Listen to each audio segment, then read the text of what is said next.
औज़ु बिल्लाहि मिनश्शैतानिर्रजीम बिस्मिल्लाहिर्रहमानिर्रहीम अस्सलामु अलैकुम वरहमतुल्लाहि वबरकातुहू। Dear students, today our topic is non-conventional sources of energy. Non-conventional sources of energy क्या है?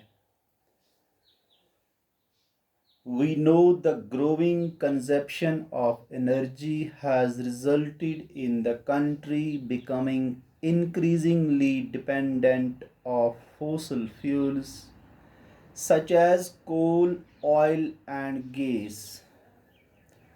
Rising prices of oil and gas and their potential shortages have raised uncertainties about the security of energy supply in future, which in turn has serious repercussions on growth of national economy.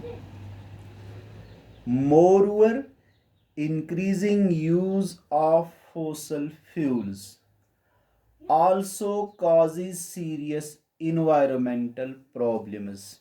यानी जब हम fossil fuels जो हैं इसका ज़्यादा से ज़्यादा हम इस्तेमाल करते हैं, इससे क्या होता है, यानी it causes serious environmental problems. Hence, there is a pressing need to use renewable energy sources. लिहाजा हमें चाहिए कि हम ज़्यादा से ज़्यादा यूज़ करें रिन्यूएबल एनर्जी सोर्सेज का, जिनमें सोलर एनर्जी है, विंड, इसी तरह से टाइडल, बायोमास है या energy from waste materials. These are called non-conventional sources, non-conventional energy resources. इनको हम non-conventional energy resources कहते हैं. Now, nuclear or atomic energy. Nuclear energy is obtained by altering the structure of an atom.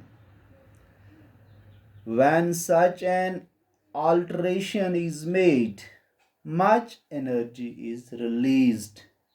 यानी energy release होती है इससे in the form of heat, and this is used to generate electricity. और इससे generate होती है क्या, electricity.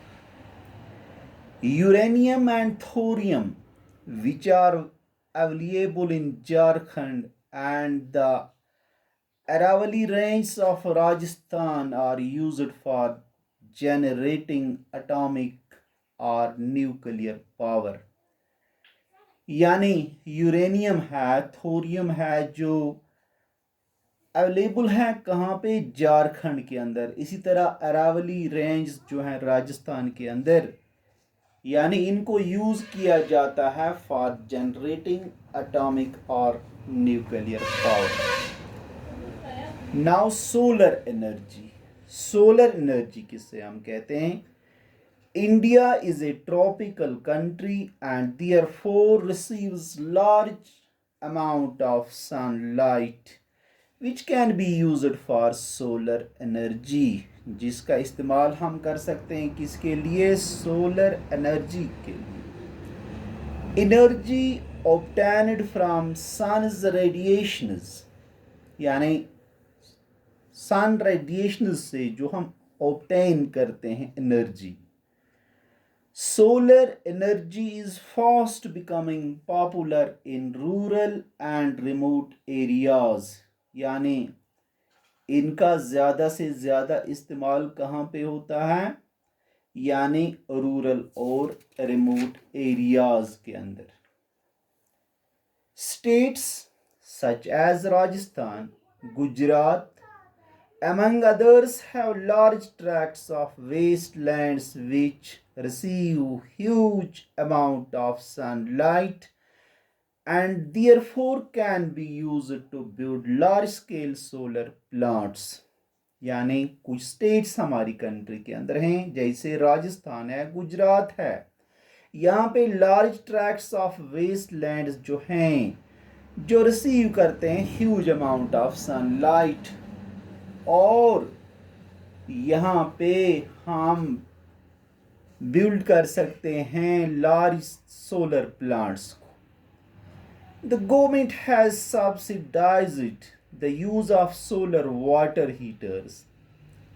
इसी तरह से solar lights which has increased their usage in high altitude regions, यानी जो high altitude regions के अंदर हैं, such as Ladakh among others. There has also been a shift in government planning towards renewable sources of energy, among which solar power has been prioritized. यानी इसमें priority किसको दी गई है, यानी सोलर पावर को. Now wind power, power obtained by harnessing the energy of the wind, इसको हम wind power कहते हैं. India has great potential of wind power. Great potential है हमारी कंट्री के अंदर for wind power. The largest wind farm cluster is located in Tamil Nadu from Nagarcoil to Maduri. यानी largest wind farm clusters जो हैं India के अंदर, वो तमिलनाडु से लेकर नागरकोइल और मादुरी तक. Apart from these, Andhra Pradesh, Karnataka, Gujarat, Kerala, Maharashtra and Lakshadweep have important wind farms. यानी इन स्टेट्स के अंदर भी विंड फार्म्स हैं. Nagercoil and Jaisalmer are well known for effective use of wind energy in the country. फिर biogas. Biogas is the man made energy resource. ये man made energy resource है. It is prepared by using shrubs, यानी shrubs का इस्तेमाल करना. Farm wastes, animal and human wastes. Biogas is the most efficient use of cow dung, farm waste and animal waste. The plants using cattle dung are known as gobar gas plants in rural India. इनको हम किस नाम से पुकारते हैं, गोबर gas plants. यानी the plants using cattle dung are known as gobar gas plants. These provide twin benefits to the farmers in the form of energy and improved quality of manure. Biogas is by far the most efficient use of cattle dung. Yani most efficient use of cattle dung. It improves the quality of manure and also prevents the loss of trees. Loss of trees yani prevent hota hai isse.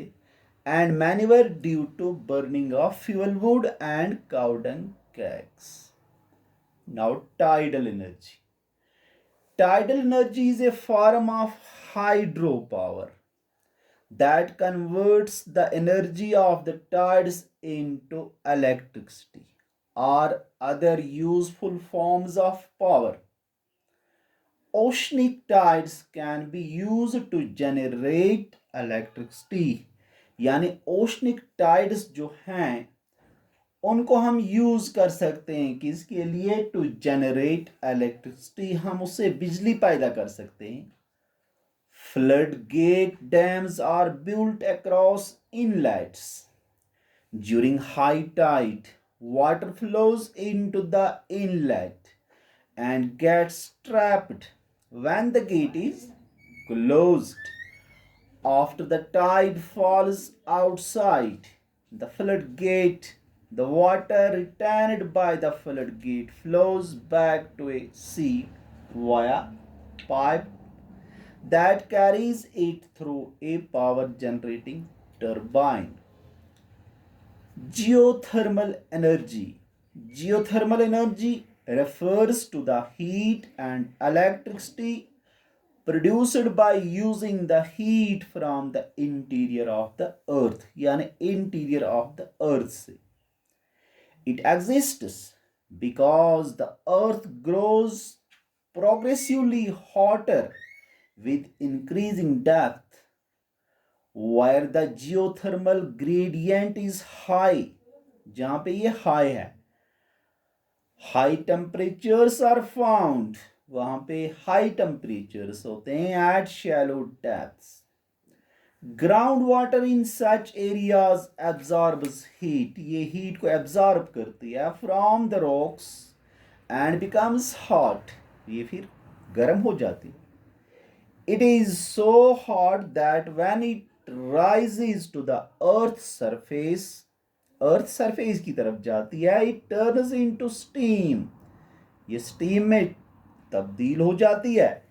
This steam is used to drive turbines, यानी to drive turbines and generate electricity, और हम electricity को generate कर सकते हैं.